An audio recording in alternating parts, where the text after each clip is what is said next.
네가 무엇이든 상관없다. 넌 내 아들이야. 어머니, 저는 제 운명을 거스르는 대신 영원한 저주를 택했습니다. 이 존재에게 주어진 운명은 무엇이었을까요? 그는 왜 그 운명을 거부하고 스스로 저주를 택했을까요? 그리고 그 저주의 정체는 무엇이었을까요? 저와 함께 다음 장을 넘기시겠습니까? 구독, 좋아요. 월랑야담의 기묘한 이야기 지금 바로 시작합니다. 제1장 함경도에서 온 편지. 한양 최판서 댁의 사랑채 늦가을 낙엽이 뜰에 쌓이던 어느 날 오후였습니다. 최판서는 떨리는 손으로 편지를 읽고 있었습니다. 그의 눈가에는 깊은 주름이 패여 있었고 회색빛 수염은 근심으로 떨리고 있었습니다. 판서 나리, 함경도에서 급히 온 정갈이옵니다.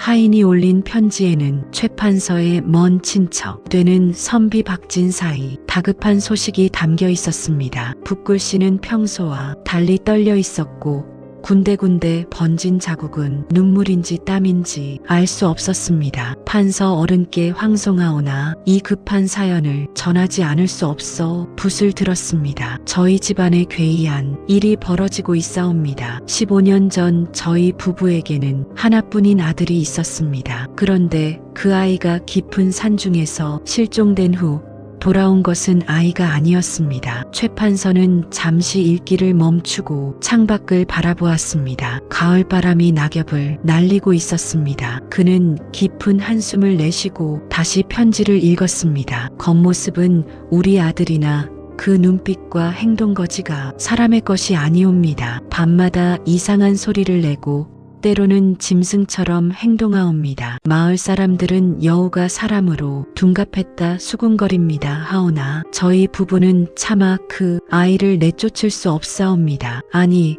내쫓고 싶지 않사옵니다. 편지의 글씨는 점점 더 흐트러져 있었습니다. 판서 어른의 높으신 학식과 경륜으로 이 괴이한 일을 헤아려 주시옵소서. 저희는 이제 마을에서도 손가락질을 받고 있으며 아이는 날마다 산으로 올라가 홀로 울부짖고 있사옵니다. 제발 이 늙은 벗을 도와주시옵소서. 최판서는 편지를 내려놓고 깊은 생각에 잠겼습니다. 그는 박진사를 기억했습니다. 젊은 시절 함경도 암행어사로 갔을 때 만난 청렴한 선비였습니다. 학식은 깊었으나 가난하여 벼슬길에 나서지 못하고 향리에 묻혀 사는 사람이었습니다. 박진사는 나의 고향 버시건을 이런 괴이한 일이 있다니?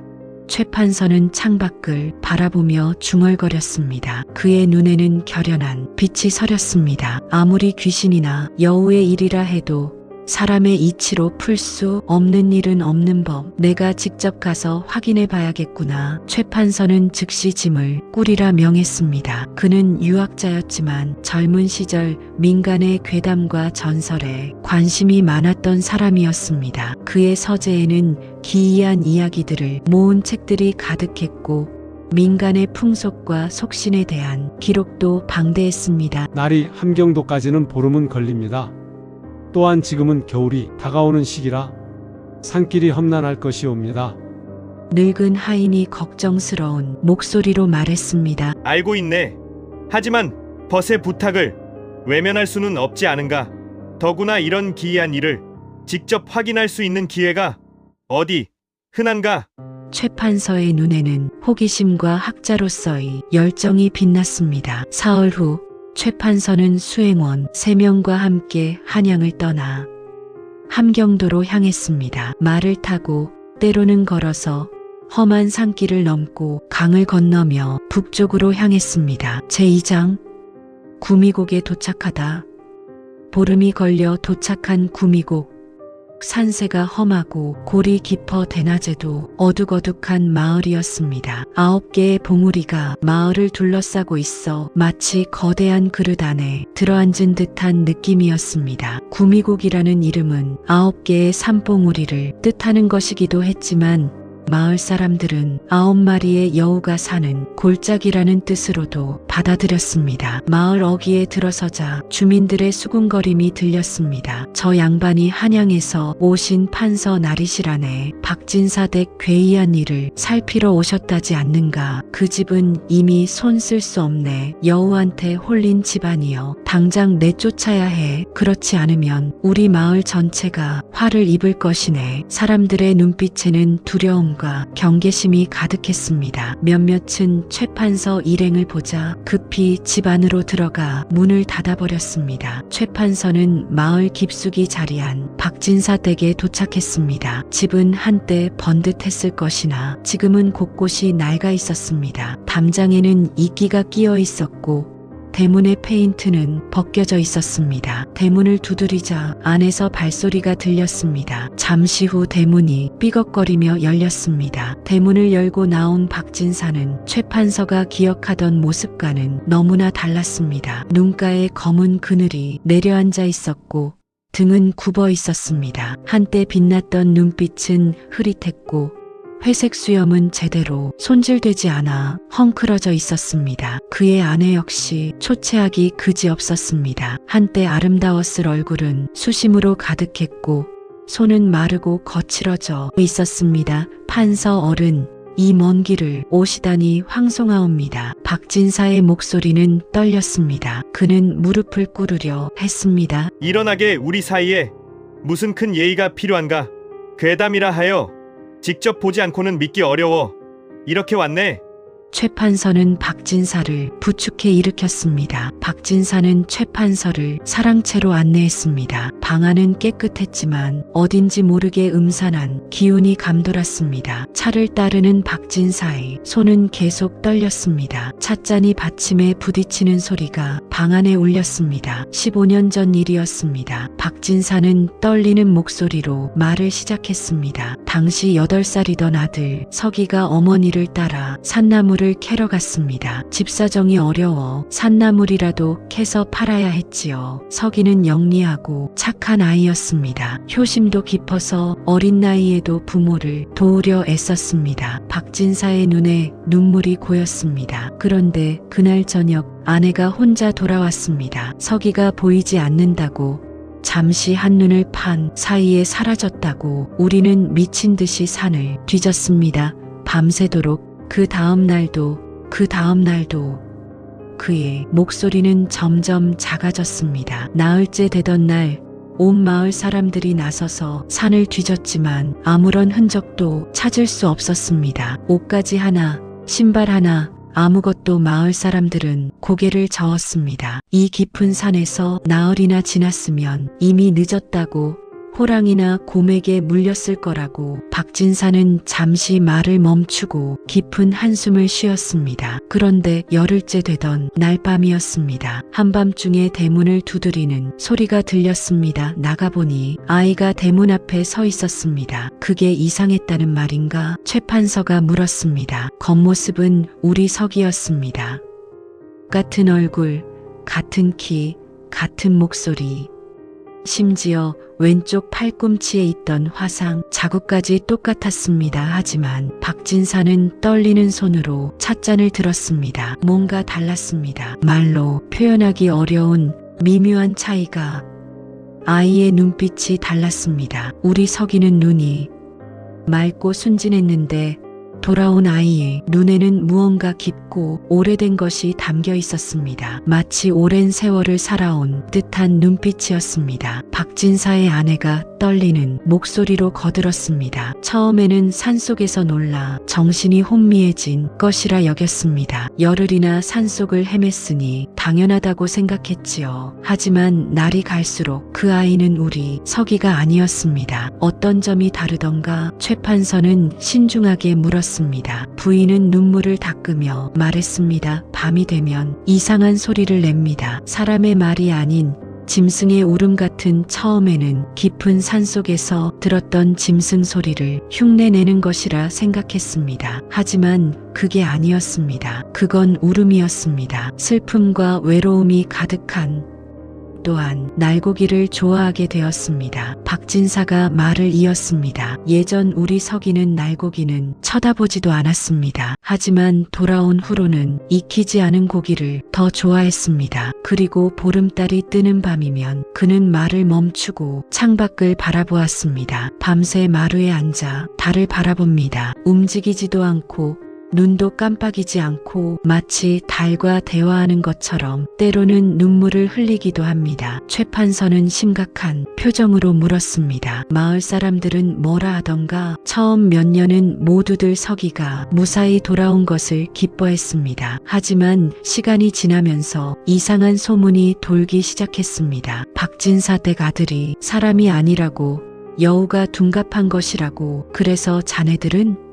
최판서는 두 사람을 번갈아 바라보았습니다. 그렇다면 그 아이를 왜 지금까지? 박진사 부부는 서로를 바라보았습니다. 오랜 세월 함께 살아온 부부만이 나눌 수 있는 눈빛이었습니다. 어머니의 눈에서 눈물이 흘러내렸습니다. 우리에겐 그 아이밖에 없었습니다. 부인이 떨리는 목소리로 말했습니다. 설령 여우가 변한 것이라 하더라도 우리는 부모였습니다. 그 아이가 우리를 부모라 부르고 우리를 따르고 우리를 위해 울어준다면 그것만으로도 충분했습니다. 15년입니다. 박진사가 말했습니다. 15년을 함께 살았습니다. 그 세월 동안 그 아이는 한 번도 우리에게 해를 끼친 적이 없습니다. 오히려 더 효성스러웠습니다. 더 배려심이 많았습니다. 우리 진짜 서기보다도 그는 말을 멈추고 눈물을 닦았습니다. 그것이 더 가슴 아팠습니다. 여우가 우리 아들보다 더 나은 아들이 되려 애쓰는 모습이 하지만 그럴수록 우리는 그 아이를 더 사랑하게 되었습니다. 제3장 여우를 만나다.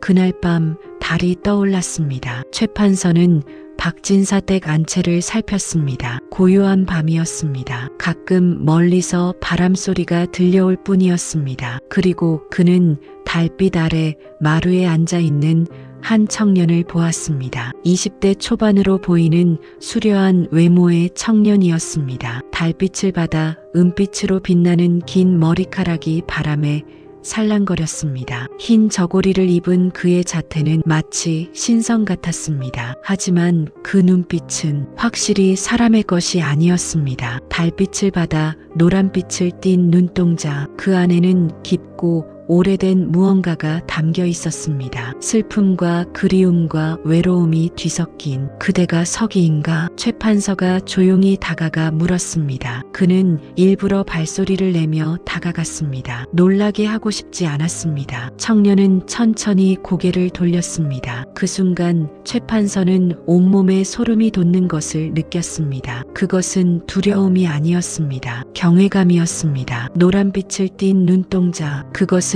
분명 여우의 눈이었습니다. 하지만 그 안에 담긴 감정은 사람의 것이었습니다. 나리께서는 한양에서 오셨다지요. 청년의 목소리는 부드러웠습니다. 하지만 어딘가 낯설고 이질적이었습니다. 마치 오랜 시간 말을 하지 않다가 다시 배운 듯한. 그렇네. 자네가 정말 박진사의 아들인지 확인하러 왔네. 최판서는 솔직하게 말했습니다. 이 청년 앞에서 거짓말은 통하지 않을 것 같았습니다. 저는 박석희입니다. 청년은 쓸쓸하게 웃었습니다. 그 미소에는 자조가 섞여 있었습니다. 하지만 동시에 박석희가 아닙니다. 최판서는 놀라 물었습니다. 무슨 뜻인가? 청년은 한참 동안 말이 없었습니다. 그저 달을 바라보고 있을 뿐이었습니다. 그 얼굴에는 말로 표현할 수 없는 복잡한 감정이 스쳐 지나갔습니다. 15년 전 청년이 드디어 입을 열었습니다. 이 구미곡 깊은 산속에 한 마리 여우가 살고 있었습니다. 900년을 산 늙은 여우였지요. 최판서는 숨을 죽이고 들었습니다. 그 여우는 사람이 되고 싶었습니다. 1000년을 채우면 사람이 될 수 있다는 전설을 믿으며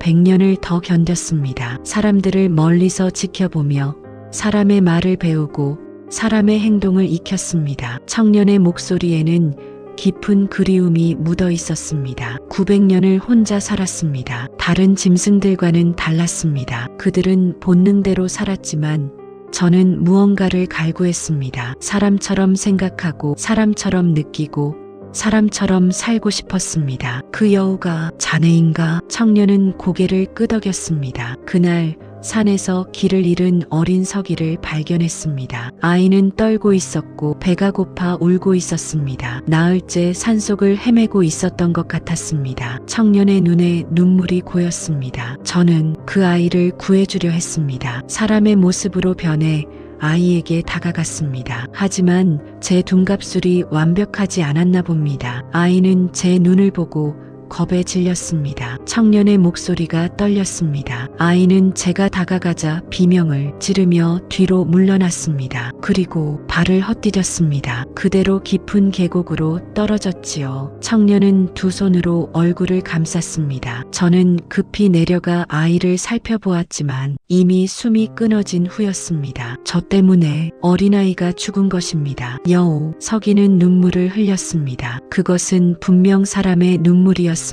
짐승이 흘릴 수 없는 깊은 죄책감과 슬픔이 담긴 제 손에 아이의 피가 묻었습니다. 따뜻했습니다. 그리고 점점 식어갔습니다. 저는 그때 깨달았습니다. 제가 얼마나 무모한 짓을 했는지. 최 판서는 조용히 청년 옆에 앉았습니다. 그때 저는 생각했습니다. 이 아이 대신 제가 그 아이로 살면 어떨까? 900년을 살며 배운 둔갑술로 아이의 모습이 되어 부모님께 돌아가면 그 부모는 아이를 잃은 슬픔에서 벗어날 수 있을 거라고. 그래서 그 아이가 되어 돌아온 것인가? 그렇습니다. 청년은 고개를 끄덕였습니다. 아이의 시신을 깊은 곳에 묻고 아이의 모습으로 변해 마을로 내려갔습니다. 아이의 기억을 읽어 부모님의 얼굴을 기억했고 집의 위치를 알았습니다. 그런데 완벽하지 않았다는 말인가? 네, 저는 완벽한 사람이 될 수 없었습니다. 아무리 노력해도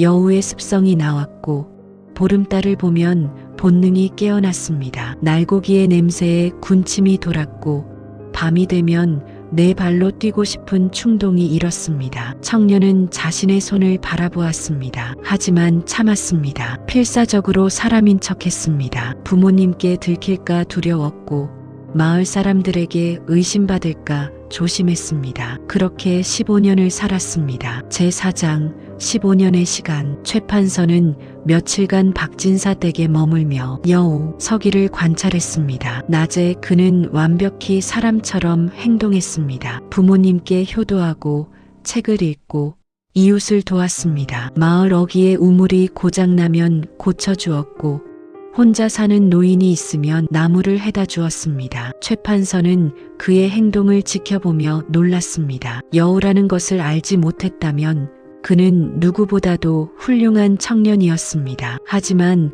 밤이 되면 달라졌습니다. 어느 날 밤 최 판서는 여우, 서기와 깊은 대화를 나누었습니다. 달빛이 마루를 비추는 고요한 밤이었습니다. 15년을 사람으로 살았다면 이제 자네는 사람과 다를 바 없지 않은가? 최 판서가 조심스럽게 물었습니다. 여우, 서기는 고개를 저었습니다.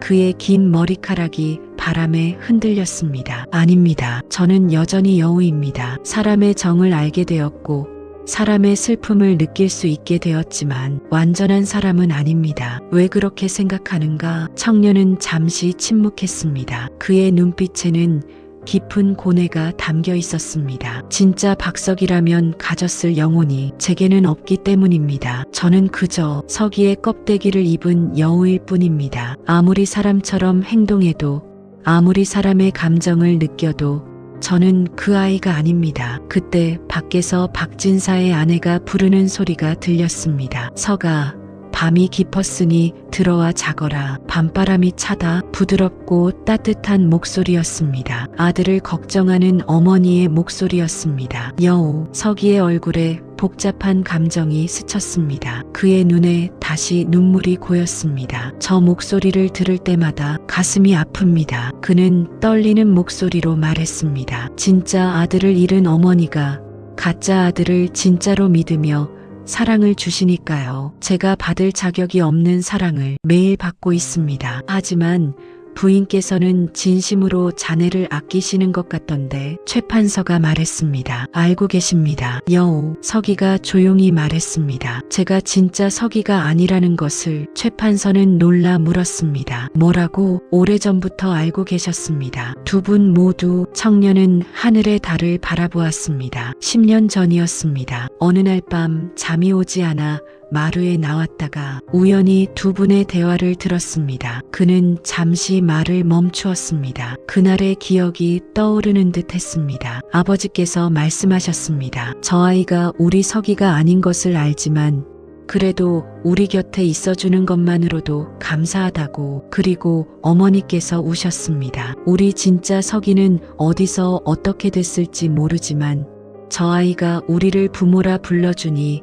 그것만으로도 행복하다고. 여우, 서기의 목소리는 점점 작아졌습니다. 저는 그날 밤 방으로 돌아와 밤새 울었습니다. 여우의 울음으로 제가 속이고 있다고 생각했는데 사실은 모두가 알고 있었고 모두가 서로를 위해 모르는 척하고 있었던 것입니다. 최 판서는 깊은 한숨을 내쉬었습니다. 그렇다면 모두가 알면서도 이 기묘한 가족을 이어온 것이군. 그렇습니다. 하지만 이제 그만둘 때가 된 것 같습니다. 왜 그런 생각을 하는가? 여우, 서기는 하늘의 달을 바라보았습니다. 보름에 가까워지는 달이었습니다. 제가 1000년을 채우는 날이 다가오고 있습니다. 한 달 후 보름달이 뜨는 밤, 그날 저는 선택을 해야 합니다. 무슨 선택을? 사람이 될 것인가 아니면 영원히 여우로 남을 것인가? 청년의 눈빛이 흔들렸습니다. 900년을 기다렸던 그 순간이 드디어 오는 것입니다. 하지만 이제는 그때와 마음이 다릅니다. 제5장 마을의 소문. 며칠 후 마을에 흉흉한 소문이 돌기 시작했습니다. 마을 우물가에 모인 아낙네들이 수군거렸습니다. 박진사 댁 아들이 여우라던디 사실이라네. 한양에서 온 판서 나리도 확인했다지 않는가. 그렇다던데 판서 나리가 밤에 직접 보셨다는구만. 눈이 노랗게 빛났다네. 여우를 집안에 두면 온 마을에 재앙이 온다네. 우리 마을에 흉년이 든 것도 그 때문 아니겠나? 맞아. 지난 3년간 농사가 제대로 안 됐잖아. 모두 그 여우 때문일 거야. 당장 내쫓아야 해. 소문은 빠르게 퍼졌습니다. 마을 사람들의 두려움과 불안은 분노로 변했습니다. 그들에게는 누군가를 탓할 대상이 필요했고 여우, 서기는 완벽한 희생양이었습니다. 사흘째 되던 날 저녁 마을 사람들이 횃불을 들고 박진사 댁으로 몰려왔습니다. 30명이 넘는 사람들이었습니다. 남자들은 앞장서서 몽둥이를 들었고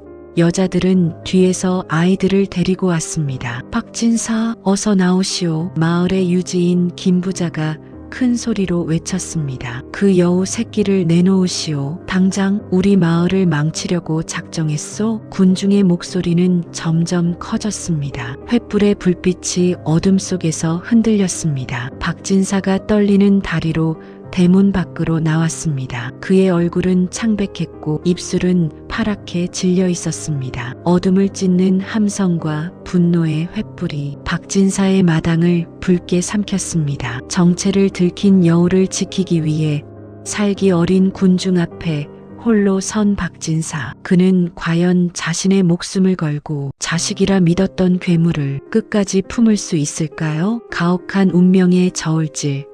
그 충격적인 선택이 시작됩니다. 만약 여러분이 박진사였다면 어떤 선택을 하셨을까요? 비록 내 아이의 탈을 쓴 여우일지라도 15년의 온기가 진심이었다면 그 위태로운 생명을 위해 모든 것을 걸 수 있으셨을까요? 피보다 진한 시간의 정, 그 숭고한 용기에 대한 여러분의 생각을 댓글로 들려주십시오. 지금까지 월랑의 달빛 아래 함께해 주셔서 감사합니다. 여러분의 구독과 좋아요 그리고 알림 설정은 이 기묘한 기록을 이어가는 큰 힘이 됩니다. 1000년을 기다려온 여우가 인간이 되기 위해 넘어야 할 마지막 금기. 그 가혹한 운명과 충격적인 선택이 구미곡의 전설 2부 피할 수 없는 운명에서 이어집니다.